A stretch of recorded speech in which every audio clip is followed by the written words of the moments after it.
Hello, my badass boys and badass babes. It is your favorite B-A-double-D bad girl of the Black Hills herself, Virgo the Vixen. And as always, hit those likes and subscribe buttons wherever they're at. Okay, I got some special news.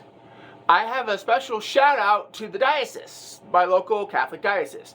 All right, I just want to get a couple things cleared up. First of all, I did not steal the communion wine.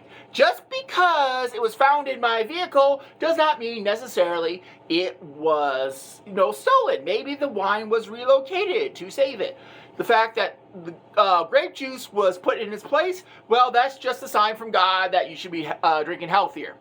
With that said, let's go into today's video. I want to give a proper shout out. This week we're going to be doing, this week and next week, I'm going to be taking some suggestions from the comments section, and I'm going to be talking about. And I always like reading the comments, and I try to take the suggestions to heart, and I am working on getting some better stuff, so just bear with me over the next year or so. Finances are a little tough right now, but anyways, this week I want to give a proper shout out to AA-PQ2LB, and if I mispronounced it or did anything wrong, please forgive me. Just the American in me. All right. So, anyways, they were talking about, some good suggestions about maybe comparing, stuff from our items or things from another country versus maybe some, compare it from an American point of view, compare it to, ours here. And this week, I want to thank them because it inspired me to compare the House of Commons from Britain versus, get this, basically the U.S. House of Representatives. And I thought it was kind of a fair comparison. And I got to tell you something. Doing my research, I got to tell you, you guys over there across the pond, you guys rock. Okay, the House of Commons is a hell of a great place. I'm going to get to that in just a moment, why I think as Americans, I know we don't deal with politics or, focusing on politics, but at the very least, we as Americans need to show some proper love to the House of Commons over here because, and I'll get to you in a moment. Now, I'm going to really oversimplify and skim over a lot of stuff, but let's go with a little bit of a brief history about the House of Commons for the American people. All right, first of all, it was created in the late 13th century. It was called Parliament back then.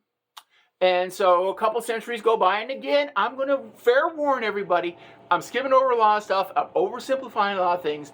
Then it comes around the 1600s, and we have a couple major events that, in my opinion, changed the, landscape for Parliament. First of all, 1605, we have the famous incident involving Guy Fawkes. For us Americans who don't know this name, how do I want to say this to where the Americans understand this? If you've ever read the graphic novel, V for Vendetta, or seen the movie by the same name, these are the actions that inspired the character, V, and his persona of Guy Fawkes. Guy Fawkes tried to blow up Parliament in order to kill the king. All right? You got to think about this from an American point of view. As an American point of view, that's kind of gangsta. I mean, you didn't like the king, so you wanted to get rid of him and put the Catholic queen in charge. And your answer was, we're just going to wipe out all of them? Damn! I mean, you got to give some points on that. Later on in the 1600s, there was a king by the name of King Charles. Not the greatest king. I don't know who was, but I'm just going to say he definitely was not even close to the top 10. So we have this guy by the name of King Charles I. And again, oversimplifying it. He's going to Parliament saying, I need money for this. I need you to give me some more powers to do this and that. And he's really making a fool out of himself with everything. Parliament is being like, you know what, Your Highness? Nope. We don't want to hear it from you anymore. You just sit down. We're going to take care of everything. Charles is like, but I'm the king. You understand what that means? I'm the king. I need this stuff to take care of business. Parliament's like, nope. Sorry, Charles, but you screwed up enough. We're going to take care of everything. Don't worry. You just relax. Charles over here, but I'm the king. You understand that I'm the king in this equation. So Charles, what does Charles do? He basically causes a little bit of a civil war. There's a little, like I said, this is an oversimplification of this. So there's a civil war for several years. Guess what? And I love the Parliament for this. They decided, you know what, they had enough of Charles, so they put him on trial. 3 days later, they execute the guy. Not kidding you. And then after that, I think I read somewhere, and I could be wrong. If I am, please let me know, where basically they locked the doors. That is how gangsta, okay, my fellow Americans, Parliament was at that time. Okay, not only did they get rid of their own ruler, they tried him and beheaded him in the span of like 3 days. And then they said to the future monarchy, don't even come in our house. We don't want you here. We don't need you here. Leave us alone. I mean, come on. How is that not American in some degree? So eventually we get around to 1707, where basically the concept of the two-house system is in place, because we have the lower house, which is the House of Commons, and the upper house, which is the House of Lords. So for my American brethren and sisters, think of it this way. The lower house is basically the U.S. House of Representatives. The upper house is the Senate. Something to equate to in our American minds. And I gotta tell you, I haven't done much research on the House of Lords because, in my opinion, the House of Lords, as well as the U.S. Senate, is filled with a bunch of old white guys that are just past their prime and just waiting to die. I mean, for crying out loud, they are older than the Crypt Keeper, they look older than the Crypt Keeper, and they sound older than the Crypt Keeper, okay? If you don't believe me, do your research. All right, so now that we've kind of gotten this overview, I want to point out the fact that Britain, you guys have got some of the more charismatic leaders. Whether you agree with their politics or not, we as Americans, we can't really say that our presidents have been that charismatic. I mean, I can point to a couple. I can point to, first of all, like Kennedy. I can point to Nixon being charismatic. I can also point to Reagan. But if you're looking for someone with true charisma, that true style, you have to go to the British side of the pond here on this one, because I got to give them credit. And I'm going to give 2 examples of their prime ministers in the 20th century. Whether you agree with their politics or not, you do have to give these 2 the proper respect they deserve. And the first is an American by the name of Winston Churchill. And I know that sounds really strange that an American was Prime Minister of England, and here's why I say he was an American. His mother was an American, believe it or not. His mother was an American. Honest God, red, white, and blue. And to me, this is the perfect example. When you take the best of America, the best of Britain, you got this guy here. And Winston Churchill, God bless him. He had style, he had charisma, and he was also a major smartass. And if you don't believe me, do your history on him. Whether you agree with the politics or not, he had the foresight and the courage to get England through World War II. And that's just my personal belief. The other one that I want to give a special notoriety to, again, whether you agree with their politics or not, you have to give them proper credit, and that is Margaret Thatcher, a.k.a. the Iron Maiden. You do not get a name like the Iron Maiden unless you've done some really gangster shit. And I gotta tell you, America, do your research on this woman. This is a woman you did not want to piss off, okay? Straight up. When you have the name like the Iron Maiden, it's not like you got puppy dogs and teddy bears over here. Trust me, do the research on her. Like I said, you can agree or disagree on the politics, but you got to give her proper respect, for this woman knew how to throw it down. Now, with that said, let's contrast the lower house, the House of Commons, versus the U.S. House of Representatives. Okay, so basically, I'm going to, okay, let's just be honest here. I'm going to trash the U.S. House of Representatives. I'm going to start praising the House of Commons. So anyways, let's look at the House of Representatives. Both places have representatives, hundreds of bodies in there from different parties. Well, in England, they got more, it's a totally different political system, but you have some basic things. You have political parties, you have people yelling at each other. I know that's why I'm a little surprised, but in America, we have something called decorum, or something that's supposed to look like decorum. Anyways, if, let's say I'm on the floor speaking, you can't yell, you can't clap, you can't do all this. You have to remain silent. That's the U.S. House of Representatives.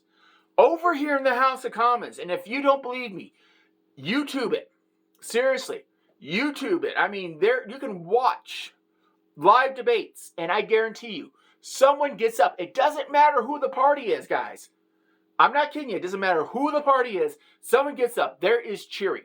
There is name calling. There is finger pointing. There is people saying, hooray, yay. I mean, you have the full range of emotion.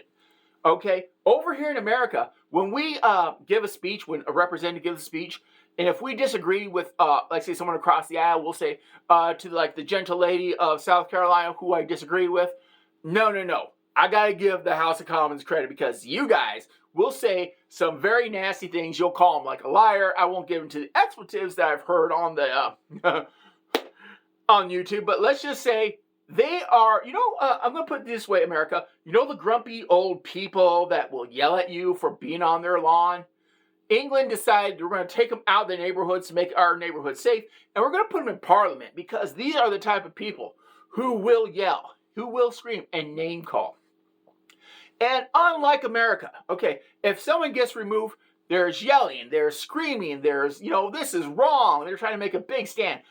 Over here at the House of Commons, and I got to give them credit, when they get thrown out, they are just straight up like, so?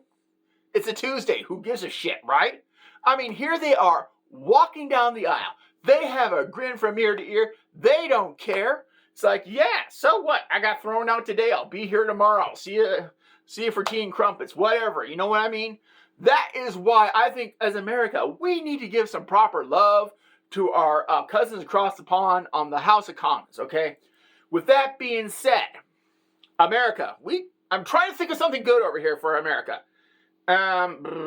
Tickets. You can get tickets. You can go to any, basically, if you want to sit down and watch the actual procedures, they do have a balcony area. You can sit there, you can watch it, you just got to go to any representative, they can get you tickets, boom, okay. I don't know how it is in England. Now, I don't know if you can go to any person in Parliament and get something up there. Is there a waiting list? I don't know how it is, but I'm trying to give America some good pointers here because, let's face it, we could use a little bit of drama. Better drama, I should say, in our political House of Representatives over here. So, let's review. House of Commons. Okay. There has been some really interesting things that have happened in there. And I have gone over, just really simplified, over some of the things that have gone on. But I got to tell you, there's one other thing before I wrap this up that I think we need to address. And I was looking through this. Now, some say this is not a thing. Some say it is. Unlike America, there was a law. I don't know if it's still or not.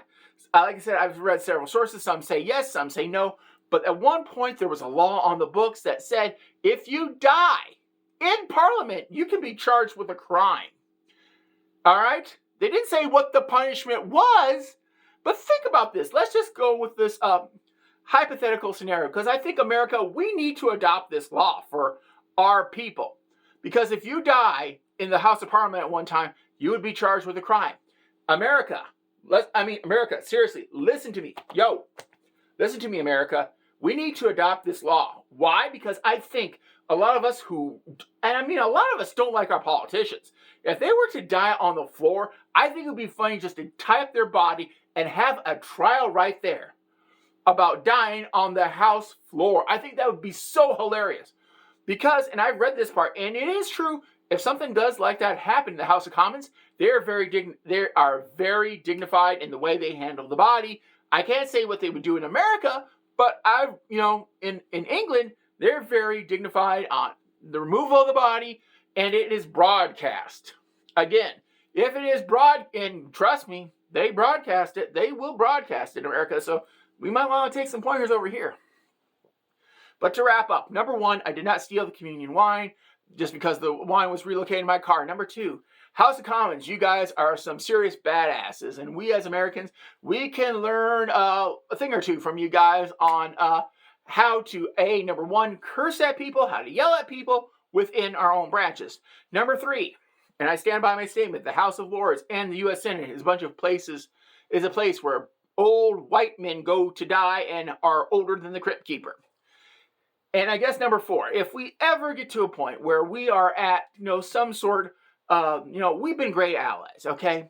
And I have an idea. If we ever have some unresolved issue for whatever scenario, I think this is how I think everyone can agree, at least the general public here in America, and I think the general public over in Great Britain can handle the situation. If there's ever some sort of tension between our two great nations, I have an idea. let's have a drinking contest, okay? And what we're going to do is we're not going to pick like 10 people out, out of the general population. No, no, no. We're going to pick like 10, 20 people from the House of Representatives, 10 or 20 people from the House of Commons, and we're going to have a drinking contest to see who wins and to settle all matters. I think that is something both nations can agree on because, let's face it, we all love to drink, we all love to party, and guess what? Who's your vixen in? Bye-bye.